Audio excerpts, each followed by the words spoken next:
नमस्कार मित्रांनो, खामगाव येथील गोपाळनगरमधील जोशी यांच्या शेतामध्ये हिंदू संमेलन पार पडले। या हिंदू संमेलनाची क्षणचित्रे आपण इथे बघू शकता। खूप चांगली सजावट, डेकोरेशन, मंडप आदी इथे सज्ज करण्यात आले होते आणि या ठिकाणी संभाजीनगरचे सिल्लोडकर महाराज, जामनेरकर महाराज तसेच 1 मार्चला शिवाचार्य महाराज यांचे प्रवचनाचे आयोजन करण्यात आले होते। या प्रसंगी मोटरसायकल रॅलीसुद्धा काढण्यात आली। आपण बघू शकता इथे हे दृश्य। मोठ्या संख्येने इथे जनसमुदाय एकत्र झालेला आहे। हिंदू समाज बांधव आणि महिलांची उपस्थितीसुद्धा इथे लक्षणीय होती। तर राष्ट्रीय स्वयंसेवक संघाच्या शताब्दी वर्षानिमित्त अनेक ठिकाणी हिंदू संमेलन आयोजित होत आहेत आणि त्याला हिंदू बांधवांचा उत्स्फूर्त प्रतिसाद लाभत आहे, हे आपण या ठिकाणी बघू शकता। धन्यवाद मित्रांनो, चॅनल बघत राहा, चॅनल सबस्क्राईब करा। काढलेली निघालेली होती।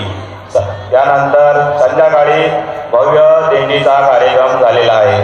आपण त्याला माहीत आहे की राष्ट्रीय स्वयंसेवक स्थापना होऊन 100 वर्ष पूर्ण झालेली आहे। आपल्या हिंदू समाज संमेलनामध्ये जात-पात, धर्म, भाषा, प्रांत, पक्ष यामध्ये विभागलेला आहे। संपूर्ण देशात या प्रकारचे हजारो हिंदू संमेलन होत आहे। आपण सर्व देव, देश, धर्मासाठी एकत्र येऊन भारत मातेची सेवा करूया।